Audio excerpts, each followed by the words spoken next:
Hi everyone, this is Koinzell here. So today we're going to talk about the Contending Tides event or the arena event of the Don't Sweat It, which is the day 2. Basically this is the one where there is a 150% electro charge damage bonus, and whenever you trigger electro charge every 4 seconds there's a shockwave that's triggered. Honestly speaking, I think the electro charge is overrated, and I will cover it in the second half of the video why I think it's overrated for this particular event itself. Even with the bonus, my GEO comp is still doing better than my electro charge comp. I'm serious, my electro team. It took me slightly longer to clear it on the electro charge team, the electro team, as opposed to the GEO team. So let's look at the GEO artifacts, then the GEO team's stats and artifacts, then we will look at the proper full showcase itself, and then I'll talk about the electro charge being a bit overrated for this event. In fact, with my main comp, I even cleared it even faster than the GEO comp, and without any electro charge. So that's that. Right, let's jump ahead. This was just one of the runs. I'll show a separate run later. Okay, so let's look at the team, the stats. This is a R2 Staff of Homa. I'm in fact using a Bolite set. I should not be using a Bolite set because I'm using Zhongli more as a sub DPS in this GEO comp. In fact, I should have changed it to double GEO and double Petra. But I just wanted to play the GEO team for fun without having to switch all the artifacts around. So my Albedo is also not using the most optimum artifact set, but in actual fact, I'm giving him artifacts that I got while trying to farm Bolite pieces for my Zhongli and Hu Tao. So that's why he's using a full 4-piece Petra. But the good thing is that those pieces have very good stats on them, which is why my defense is at 2.38k, which is almost 2.4k. So that's pretty good. Next we have Ningguang. My Ningguang has a very decent crit rate and crit damage, almost 1:2 ratio, and with a 2.2 effect. That's Noelle. My Noelle was also using Bolite, but there's no real need to use her per se, because like I said, her role kind of overlaps with Zhongli. Zhongli does sub DPS plus utility support. Noelle only does utility support and healing. So anyway, this is just me changing to the double Petra and double Noblesse that I mentioned, if you want to use Zhongli fully as a sub DPS build to further optimize the time taken as per what you saw just now. Okay, so let me jump to a proper showcase itself. We'll talk about the skills and the bursts, etc. Okay, so we're going to start the extreme difficulty here. Essentially, it's going to be a matter of spamming the Ningguang's attacks together with her bursts along with Zhongli's meteor. And you'll see that you basically your energy will be charged full before the skill cooldown is up. You basically always have it ready. And there you go, we are again ready to burst. And with the burst of Ningguang with C6, you get 7 star jets and then you do the charge attack again. I mean, that's a very nice damage boost, but it's not absolutely necessary for this GEO comp. So again, rinse and repeat. Once Zhongli's meteor is ready, drop the meteor. Sorry, excuse me. And then switch back to the Ningguang for using her as a main DPS. Albedo is there just to swap in to put down his Lotus.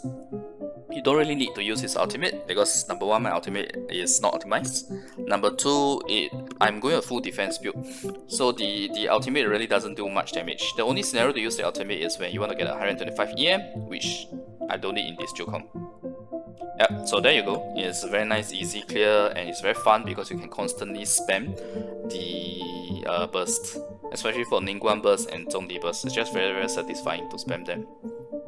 So yeah, I hope if you guys have these characters, do try them out. It's actually very easy to build Albedo and Noelle because those of them are defense oriented, so it's very easy to build them.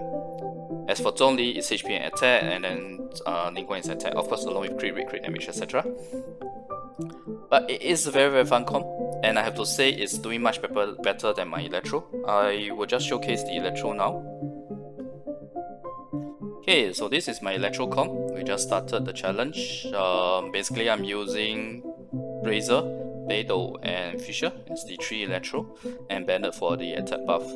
My Beidou level is low though, it's only level 60. But the biggest problem about Electro Charge, even with the bonus 150% damage in this particular event here, is that if you saw there's always a 4033 figure coming out, that is the Electro Charge damage. It's pathetic, honestly speaking, even with the buff.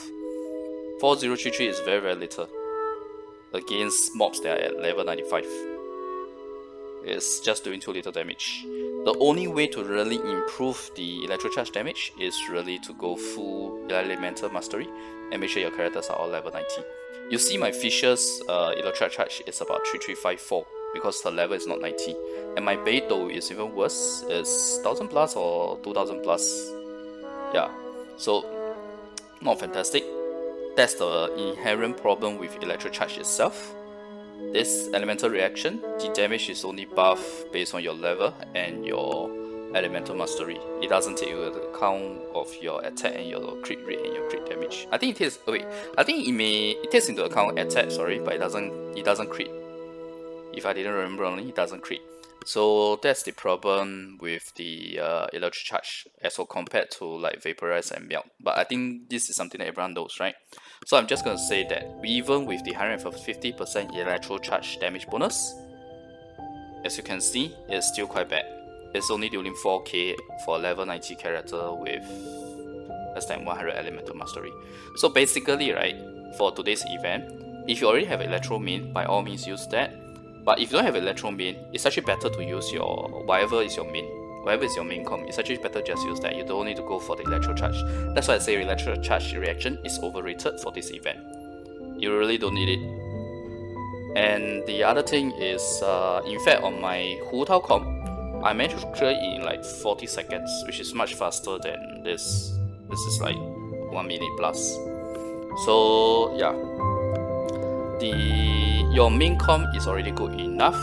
So there's two scenarios to really make use of the Electro Charge where it won't be overrated. One is if your main is already a main Electro DPS, Keqing for example. Two is if you already have the Goblet, the Sense, as well as the Helmet on Elemental Mastery as the main stat. If that is the case, then at least you have high enough Elemental Mastery to make use of the Electro Charge. Another way is of course to have Sucrose, a fully stack Elemental Mastery Sucrose in your team to grant the rest of your team members, the Electro characters, the Elemental Mastery. Unfortunately, on my end, I don't have such artifacts. I also don't have Sucrose built fully, so we don't have a chance to really try out a fully deck Electro Mastery of say 1000 plus, how good you will be in the Electro Charge comp. But without such a setup, you really don't need to make use of the Electro Charge mechanism in this event. Just use your main comp and you'll find that you will actually clear it faster. Yeah, so those are my thoughts for today's event. And I really enjoyed the GEO comp. I don't know about you guys. If you guys have the GEO characters, do try them out. It really is very fun because of all the constant burst spamming and all the Ningguang star jets flying around. It's very enjoyable. And then you have a meteor coming down every 15 seconds because that's the cooldown time, right, for Zhongli's meteor. So yeah, thanks everyone for watching. If you like the content, remember to like the video and click subscribe for more. Alright, bye.